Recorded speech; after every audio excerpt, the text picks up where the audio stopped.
I don't know how many visits I paid here now. Quite a lot. I have to admit, in the end, I ended up properly.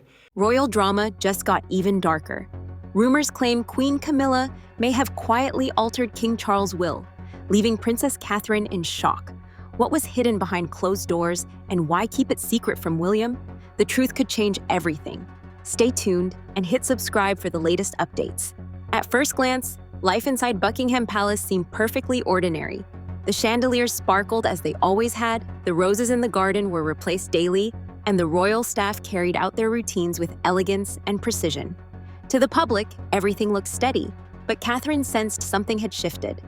The silence felt heavier than usual. Whispers would suddenly stop when she walked into a room. Trusted doors that were always left open were now firmly shut. It wasn't chaos, it was something far more unsettling. The palace felt like it was holding its breath, and Catherine, sharp-eyed and intuitive, was the first to feel it. What could possibly be happening behind those perfectly polished walls? Late one night, Catherine noticed something unusual. From the shadows of a long corridor, she watched Queen Camilla quietly slip out of her private rooms. The palace was asleep, but Camilla's heels tapped softly against the red carpets. She wasn't alone. 3 men in dark suits followed closely behind, each holding tight to heavy briefcases. Catherine immediately recognized the look. They were lawyers. What unsettled her most was the absence of Camilla's usual aides. This wasn't routine business. Whatever was being discussed was meant to remain hidden. Camilla disappeared into the king's study, and the doors closed behind her. The next morning, when Catherine visited King Charles, his condition was unchanged. He was pale, fragile, and far too weak to speak more than a whisper. That contrast, the king's frailty against Camilla's secret midnight dealings, set Catherine's heart racing. What could they possibly be discussing at that hour, and why hide it? Days later, Catherine stumbled upon something even more troubling. As she passed by the private library, the door was left slightly ajar. Inside, she heard Camilla's voice, sharp, urgent, nothing like her public warmth. "We need to finish the final revisions before next Friday," Camilla said. Another voice replied, "Once it's signed, no one can challenge it." Catherine froze. Revisions? Signed? Challenge what? She stepped back quietly, her pulse pounding. The pieces didn't fit together, but one thing was clear: something important was being hidden, and it was tied directly to documents. What documents could be so critical that William himself must never know? The next morning, Catherine walked the palace gardens, hoping the fresh air would calm her thoughts.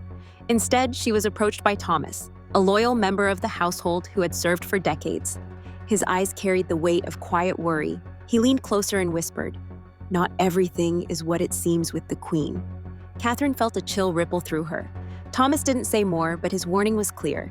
Someone was moving in silence, and it wasn't for the good of the family. Later that afternoon, Catherine caught another glimpse of Camilla. This time, the Queen walked briskly out of the king's private study with a single paper clutched tightly in her hand. Moments later, one of the same suited men slipped it into his briefcase. Catherine knew in her heart, whatever Camilla was orchestrating, it wasn't meant to be seen. Unwilling to sit idle, Catherine arranged a discreet meeting with Sir Alan Wexford, the palace solicitor who had long served the family with loyalty. Sitting across from him, Catherine asked casually about the king's will. Sir Alan hesitated before admitting, yes, it was updated, only recently. Catherine kept her composure, but inside her stomach turned. The king had barely been awake for weeks. How could he have insisted on revisions? That evening, her fears were confirmed. An unmarked envelope appeared under her door. Inside was a partial copy of the updated will. Catherine's hands shook as she read the lines. Properties like Sandringham and Balmoral, once secured for William and his children, had been reassigned. The royal art collection, too. They were now in trust for Tom and Laura, Camilla's children from her previous marriage. Catherine read the words over and over, unable to believe it. Had Charles really signed this, or had something far more troubling happened behind closed doors? A breakthrough came when Catherine discovered Edward, a quiet palace IT staffer, working late. On his glowing screen, she saw the truth. Digital logs showed that the king's private legal files had been accessed 3 times in 1 week, always at night, always under his ID. But Edward explained the impossible. Those logins came from Camilla's personal device. One file in particular caught Catherine's eye: Royal Testament.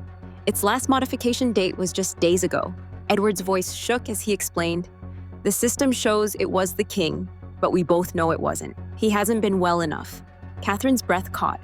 If Camilla was behind these logins, then she had gone beyond influence. She had directly tampered with the king's will.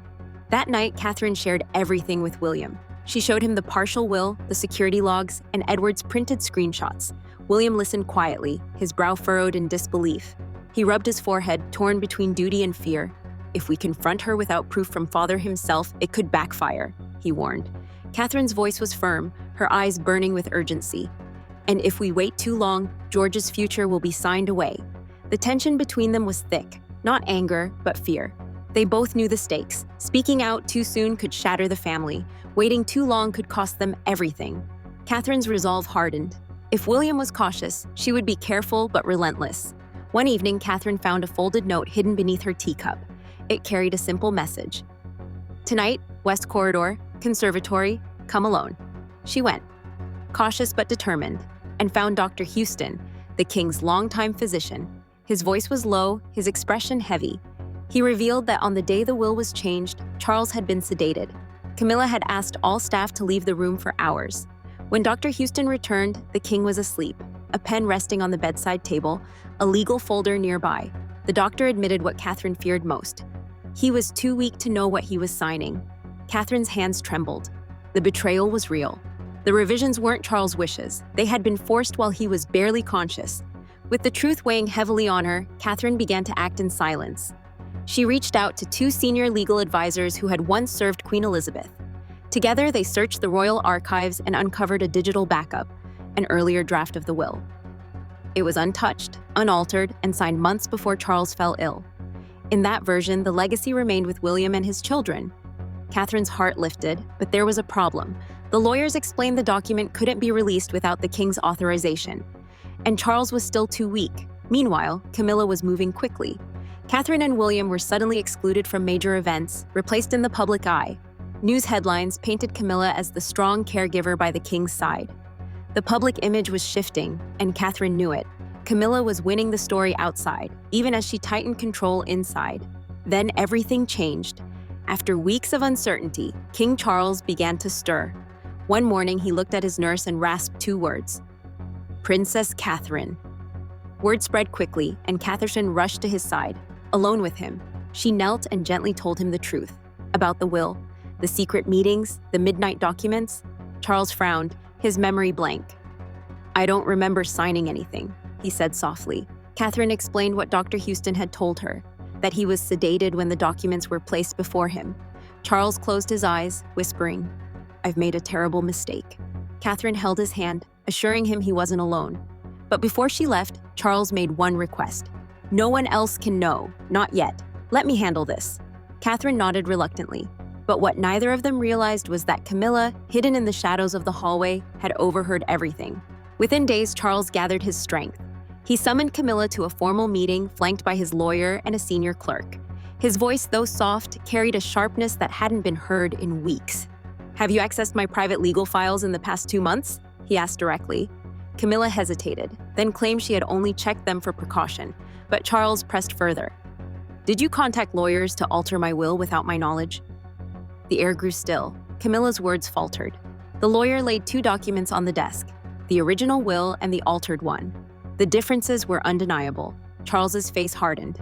I never signed this, he said firmly. Camilla pleaded, insisting she only wanted to prepare for the worst. But Charles stood, his voice steady. You were meant to stand beside me, not scheme behind me. With that, he stripped her of all duties. She kept her title, but her influence vanished. The palace released a brief statement.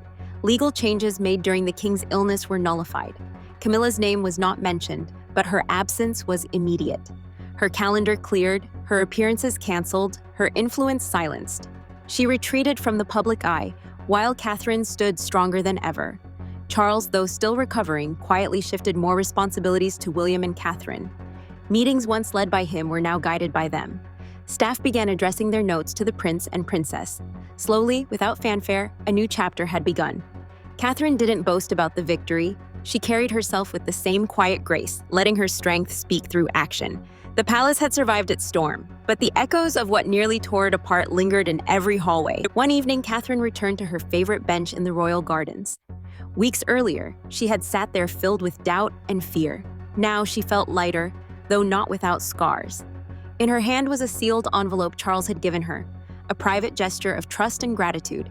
She hadn't opened it, and perhaps she never would. She didn't need recognition to know she had done what was right. She whispered softly to herself, "Strength doesn't always roar. Sometimes it's silent, deliberate, and unshakable." The palace lights glowed behind her, signaling the start of a new chapter. Catherine had faced shadows in silence and emerged stronger than ever. But the question remains, what would you have done in her place? Stay silent and wait, or speak out immediately?